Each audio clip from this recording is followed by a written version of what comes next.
Башкортостан Язучылар союзы менән Яшьлек газеты берлектә оештырган Нугман Мусин истәлегенә әдәби конкурска йомгак яһалды. Һаумыгыз. Эфирда интервью студияла Гөлсемә Иштанова. Конкурс йомгактары турында Яшьлек газетының баш мөхәррире Артур Дәүләтбәков һөйләшәбез. Һаумыгыз Артур Хәсәнович. Һаумыгыз. Шулай итеп, Башкортстанның халык язучысы Нугман Мусин истәлегенә әдәби конкурс тамам. Шуны һәгыдык. Нугман Мусин үзе ул романдар авторы буларак беләбез. Ә бында хикәяләр конкурсы. Ничек алай килеп сыкты? Без ихласлап романдар конкурсына игъландырдык. Әмма газетте үзе беләһегез, онда роман баты булмай. Хикәяләр безгә таман укучыларыбыз рәхәтләнеп укыган өчен хикәяләр конкурсы игълан итәбез. Һәм бу инде беренче конкурс түгел. Әйтәйек, без элек-электән Яшьлек газеты шундай конкурслар менән укучыларын куандырып тора. Ул сакма таш конкурсы, аяктыл таш, сакма конкурслары, әдәби конкурслар һәм алардан китәбез әдипләребезнең исемен мәңгеләштерү максатында иң тәүдә Рәшит Солтангәрәев исемендәге әдәби конкурс игълан иткәнлегендә. Хикәяләр остаһы. Хикәяләр оста һәм монда хикәяләр шул хәтле күп килде. Ул вакытта менә язучылар ошо хикәяләрне язуга хауган иде. Һәм уларның менә фикерләре шуга күп булды микән? Без 100дән ашу хикәя алдык. Һәм әйтергә кирәк, бу безнең башкорт әдәбиятын байту өчен Яшьлек газеты мөгаен иң күп көч салган батмалар дип. Артаман безнең менә арабыздан иртә киткән Рәис Түләк исемендәге әдәби конкурс үткәрдек. Онда инде күбрәк шигырь язучылар катнашты. Рәшит Назаров исемендәге конкурс һәм Рамил Кылдәүләт исемендәге конкурс. Уны без Әбиел районы хакимияте белән берлектә үткәрдек.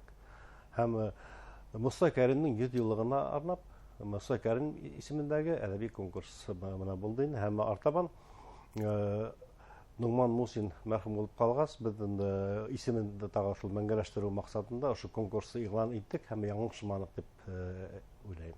2 ел дәвамында барды бит әле ул. Нисен шундай кыска гына хикәя жанрына 2 еллык конкурс. Чөнки 1 елда гына ул безнең язучылар шулай. Улар тәүдә уйлай. Одак вакыт үтә. Хикәя языр өчен уга мөгаен ниндидер бер этәргез көс булырга тиеш. Әлбәттә, һәм менә ошо Нугман Мусин исемендәге конкурс безнең иң шәп конкурсларның бере булды дип әйтермен. Чөнки монда безнең әдәбият бүлеге җитәкчесе Гөлнур Куатова укучылар менән турыдан-туры эшләне. Һәм улар менә ошо хикәяләрне кайберләрен хәтта заказ буенча яздырган мәлдәрдә булды. Ул нигә язучыга дәрт бирә, илһам итеп сәмләндерә һәм хәтта менә язучылар буга тиклем хикәя язмаганнар да хикәя язып, иңүчеләр рәтендә уларның исемнәре күренде. Әйткәндә иңүчеләр кемдер? Иңүчеләр менә мин исемнәрне уларның хәтта белеп тә үтмәйм, ошо көнгә тиклем. Кызык. Бик кызык булды. Чөнки беренчедән һез монда псевдоним астында. Конкурс псевдоним астында барды. Һәм конкурс башланганда ук мин Гөлнур Куатовага әйтеп куйдым, миңа берсенең дә исемен әйтмәйһең. Һәм без аны адакка тиген сер итеп тоттык. Жюри агзалары без инде элек-электән бездә Әмир Әминев билдәле прозаик конкурс агзасы була торганы. Бу юлы уны алмаштырдык. Яңырттык дип әйтәйек. Конкурс жюри агзасы Әхмәр Үтәбай булды һәм Марат Әминев Әмир агайның костыгын без ялып иттегендә һәм тагыла хатын-кызларның да фикере кирәк дигән Айгөл Ямилованы ялып иттек. Менә яшьләр уларның инде фикерләве бөтенләй башкаса һәм улар ошо псевдонимнар астында язгандар әсәрләрне баһалана. Һәм улар мөгаен үзләре катнашмаска тиеш булгандыр. Юк, катнашмадылар әлбәттә. Һәм без ошо язучылар менән хәтта мин таныштым бүләкләү тантанаһында гына. Димәк, яңа исемдәр астыгыз. Әлбәттә.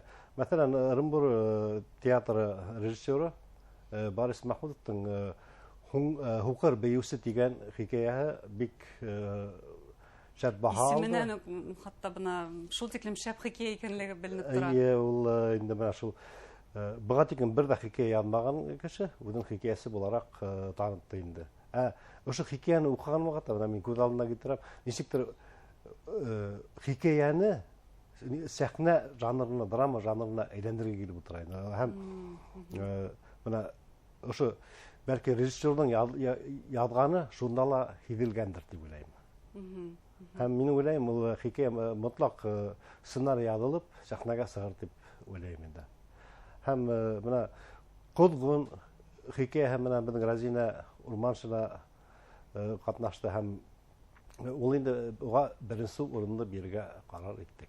Детектив әсәр шулай бит. Әйе. Һәм Бик кызыклы. әйе. Бик кирәк жанрларның бере детектив әсәрләр безнең башкорт әдәбиятында. Әйе. Һәм билдәле әдипләрдән менә Фәрзана Акбулатова катнашты һәм улар инде менә беренче бер урын булдырдык, икенче 2 урын, өченче 3 урын һәм дәртләндерү бүләкләре безнең каралган. Әйткәндәй, беренче урынга без 50 мең сум вәгъдә иткәнек, әмма шул хәтта нык шәп хикәя булманы дип карар итте жюри һәм беренче урынга без гран-при булмады, беренче урынга 20 мең күләмендә премия түләндек. Әйткәндәй, спонсор кем булды? Спонсор безнең Нугман Мусинның ияне Тимур Гарифуллин, уга зур рәхмәт. Һәр вакытта инде менә агай касан баһалайбыз дип, хикәяләр бармы дип хәлдә белешеп торды һәм безнең язучыларыбызны улар шулай матди яктан ярдәмләр кыландырыр дип уйлыйм. Һәм әйттегез, бuna ул тиклем үк шәп хикәяләр булмады. Теге шулай да мөгаен да жюри агзалары конкурска килгән хикәяләрне укып сыгып, ниндидер фикерләр, нимәләр әйткәндәрдер. Бәлки кәңәшләрдә язучыларга әйткәндәрдер, нинди фикерләр яңгыраны? Фикерләр бик күп булды. Һәм менә ошо бүләкләү тантанаһында безнең жюри агзалары килде һәм язучылар йыелды бит инде. Ул менә ниндидер иҗади лаборатория кебек булды инде. Менә хикәя язу буенча нинди хаталар һәм нимәләр итешмәй, менә бик матур һөйләшү булды. Һәм гран-прига, бәлки бер хикәяне тартырга ла булган. Әлеге көндә, әлеге үтеп киткәннән соң мин уйлап карайм да, снап та шәп хикәяләр бәлки булгандыр да. Бәлки артык нык каты баһалаганбыздыр дип. Бәлки шулайдыр. Һәм әмма шул ук вакытта без 10 язучыны билдәләгәнбез икән. Уларның бит язучыларның күңеле булып кала. Һәм ад гына баһалауларга премияләргә әйткәндәй, безнең конкурстың 100 мең сум акча бүленде. Һәм шул 100 мең сум акча язучыларыбызга бүленеп бирелде инде. Бу бигрәк тә дәртләндерү, артабан язуга илһамландыру өчен. Әлбәттә. Һәм әле менә шу һөйләшү вакытында язучылардан тәкъдим булды, әни өчен бер китап чыгармайбыз. Безнең ундай фикерләребез күптән бар. Чөнки Рәшит Солтангараев конкурсын үткәргәндән соң без инде хикәяләрне туплап, китап итеп эшләп куйганбыз. Әмма уның өчен безнең үзегез беләгез спонсор кирәк, ниндидер сыгымдар кирәк. Был инде тәкъдим иттеләр, әйдәгез күмәкләшеп, бәлки йыелып, ошо китапты чыгарайык, һәм ул китап укучылар арасында бик тиз тараласак дип уйлыйм инде. Һәм килем килтерүче эш буласак. Һәм сынап та хикәяләр безнең халыкның яраткан жанры, шулай бит яратып калган жанрларның бере. Газеттың тиражына йогынты яһадымы бу конкурс? Мөгаен яһагандыр дим. Чөнки укучылар бит инде хикәяләрне көтеп ала һәм кулдан кулга йөртеп укыйлар, фикерләрен җиткерәләр. Һәм без инде газеттың сайтына хикәяләрне куймадык. Bundan соң инде менә укучыларыбыз сайтта ла ошо хикәяләрне укып, фикерләрен тагала күбрәк җиткерер дип уйлыйм. Димәк, бары тик газет битендә генә бу хикәяләр белән танышырга мөмкин инде. Чөнки Яшьлек газетының сайтында хикәяләр ул шул тиклем популяр, улар һәр вакыт лентаны алсаң, яңалыктар тасмаһын алсаң сыгып торалар, укымлы. Әлбәттә. Республикалы сыккан бөтә башкорт батмаларының сайттары Яшьлек газетына сыккан материалларны куллана һәм без инде уныңнан горурланабыз. Әлбәттә, гайыр сакташу хылтанмаһында эшләп куйһалар, без шат булыр инде. Буна әйтегез, Артур Хасанович, бугасала төрле конкурслар үткәрә килдек динегез. Дәвамлы булырмы бундай конкурс? Конкурслар буласак, мутлак. Әлегә безнең исемен уйламаганбыз.